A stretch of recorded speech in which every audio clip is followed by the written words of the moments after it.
इस कार्यक्रम की पुण्यार्जक हैं श्रीमती सरोज जैन, पुष्पदत्त भवरा, श्रीमती आयुषी जैन, पलाश जैन, अमन जैन, प्रांजल जैन, ध्रिहान जैन, मीसस गमीर चंद छगन लाल भवरा एवं भवरा परिवार ऋषभदेव।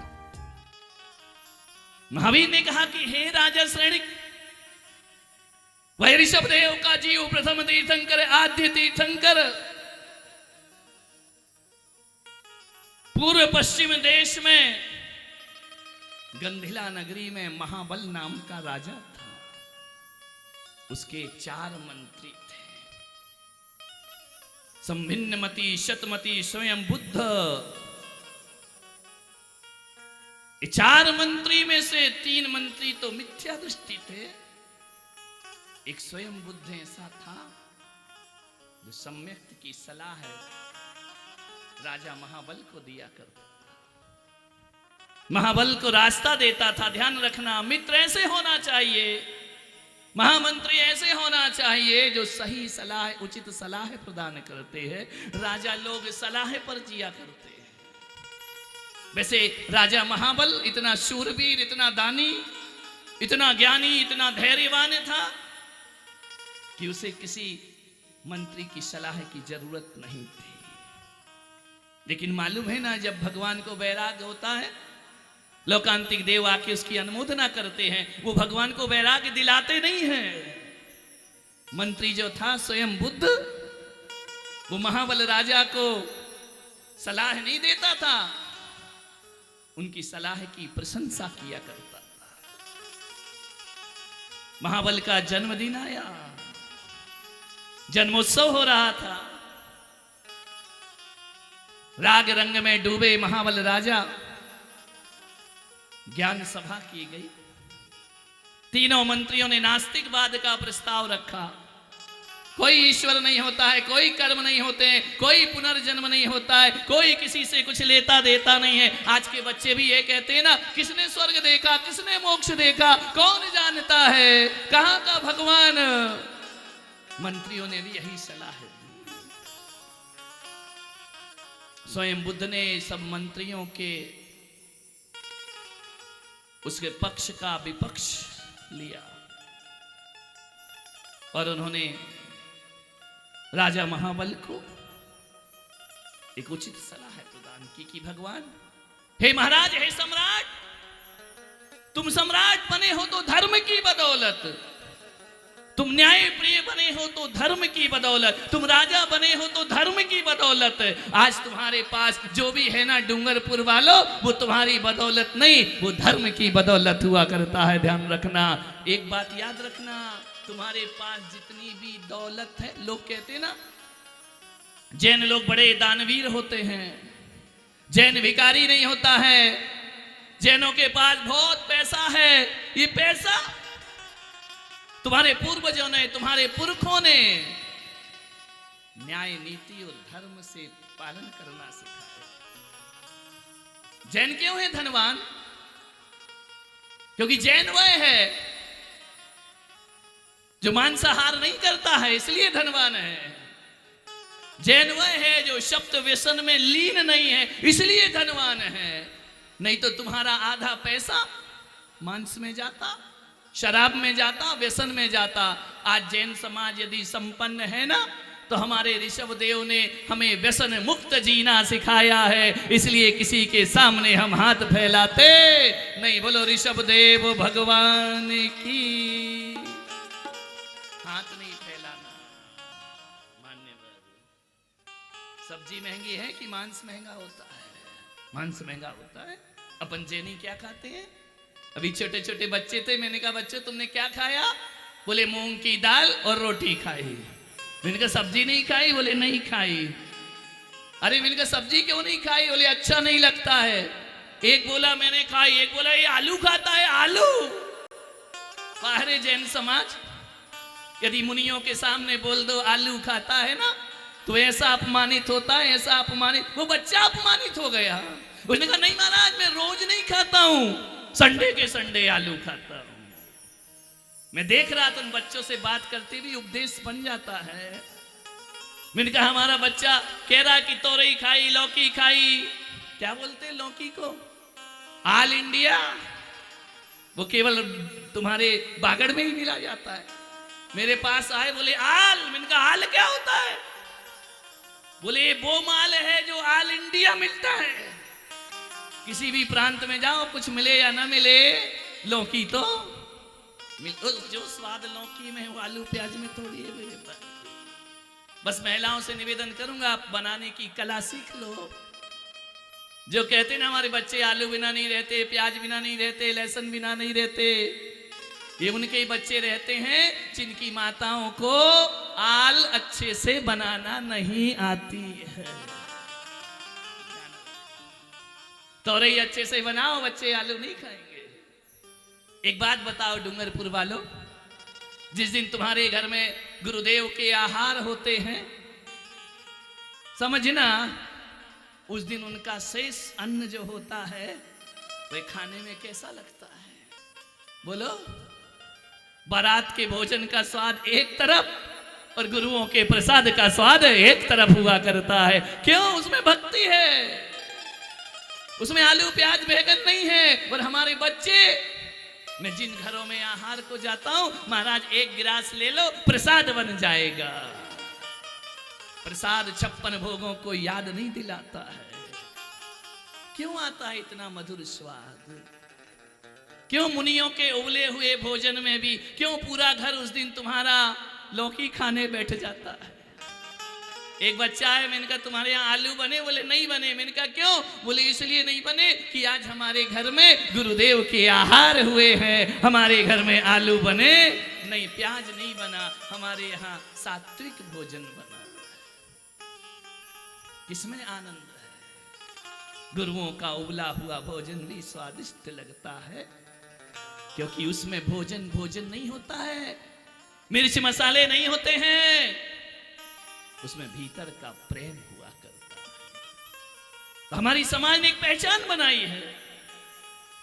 किसी महिला से पूछ लो तुम आलू खाती हो, तो वह खुलकर शान से गर्व से नहीं कहती है, नजरें झुका लेती है।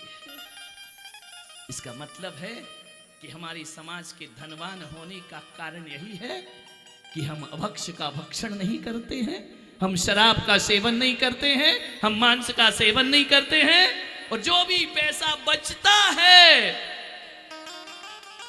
उसे हम भोगों में कम लगाते हैं और अपने मंदिरों में दान ज्यादा किया करते हैं। इसीलिए हम धनवान हुआ करते हैं। मान्यवर, किसमें लगाते हो पैसा? धन में? किसमें? भगवान की मूर्ति में, भगवान के मंदिरों में, भगवान के चरित्र में लाखों रुपए दे दिया करते हैं। और जो मांसाहारी व्यसन वाली कौम है ना, उनका सारा पैसा खाने पीने में ही चला जाता है, अपने भोगों में ही चला जाता है। यह उनकी निर्धनता का कारण होता है। हम धनवान हैं, हम सौभाग्यशाली हैं, हम पुण्यात्मा हैं, ध्यान रखना। क्यों? व्यसन मुक्त समाज में हमारा जन्म हुआ। बचपन से ही मां कहती है ना, बेटे चीटी पर पैर नहीं रखने का, बेटा पानी छान करके पीने का, बेटा वक्ष नहीं खाने का, बेटा गलत संगति नहीं करने का। ये शिक्षा कौन धर्म देता है? एक जैन धर्म दिया करता है। मालूम है, मैं बचपन में था, मैंने एक रात सपना देखा। सपने में क्या देखा कि मेरे घर के बाजू में एक व्यक्ति थे, वो बड़े अनुशासन प्रिय, बड़े रूखे स्वभाव वाले, जहां देखो वहां बेइज्जती कर देते थे, व्यवहार उनका अच्छा नहीं था। मालूम है मैंने सपने में क्या देखा? बचपन में मैंने देखा कि मैंने रात को सपने में उनकी पिटाई कर दी। मैं तो छोटा सा था, इतना मारा, इतना मारा, इतना मारा। साक्षात तो मार नहीं सकता था, बच्चा था। सुबह मैंने अपनी मां को बताया कि मां, सपना देखा। क्या देखा? जो बाजू वाले हैं ना, उनकी रात को मैंने बहुत पिटाई की। बोले खूब मारा? मैंने कहा बहुत मारा। मालूम है, मेरी जैनत्व को लेने वाली मां ने कहा कि जा उससे माफी मांग कर। मैंने कहा तुम पागल हो गई हो? सपना है सपना, हकीकत थोड़ी है। सपने में मैंने मारा है उसे। उन्हें कहा जा बेटा माफी मांग, नहीं तो मैं तुझे मारूंगी। मैंने कहा अम्मा उसको तो पता ही नहीं है कि मैंने मारा है, इस सपना मैंने देखा तुमको बताया। उन्होंने कहा नहीं, तुझे जाके माफी मांगना पड़ेगी। कभी अपने बच्चों को ऐसी शिक्षाएं प्रदान करो। मैंने कहा माफी क्यों मांगू? बोले पहले मांग के आ, फिर बताऊंगी। मैं गया, मैंने माफी मांगी। उन्होंने कहा क्या हुआ? मैं सच भी नहीं बोल सका कि क्या हुआ। मैंने कहा सपने में ही मारा कहेंगे तो फिर पकड़ के मारेगा मुझे। मैंने कहा बस मुझे माफ कर दो। अरे क्यों कर दूं? मैंने सपने में आपका अपमान किया, आपको अपशब्द बोले मैंने स्वप्न में। शिक्षक थे वह, वीरेंद्र राजपूत उनका नाम था। उन्होंने कहा कि सपने में अपमान किया, उसका सॉरी क्यों बोल रहा है? मैंने कहा मेरी माँ ने बोला है कि नहीं, जाके उनको माफी मांग करके आ। मालूम है बहुत कठोर व्यक्ति थे वो। जब मेरी बात सुनी उन्होंने मुझे गले से लगा लिया, उंगली पकड़ के मेरी माँ के पास ले गए कि सपनों की बातों में क्यों माफी मांगी। उस माँ ने कहा मालूम कि हम जैन हैं, हम स्वप्न में भी किसी की हिंसा नहीं किया करते हैं, हम स्वप्न में भी किसी का अपमान नहीं करते हैं। हम ऋषभदेव के वंशज हैं। हमारा बच्चा यदि स्वप्न में किसी को मारेगा, पीटेगा, अपने से बड़ों का अपमान करेगा, तो एक दिन ये हकीकत में भी लोगों का अपमान करेगा। हमारे यहां स्वप्न में भी गलत काम हो जाए उसे भाव हिंसा माना जाता है। इतनी पढ़ी लिखी मेरी मां नहीं थी, लेकिन हमारी पूर्वज, हमारी दादियों के संस्कार थे कि स्वप्न में भी किसी से हिंसा नहीं करना चाहिए।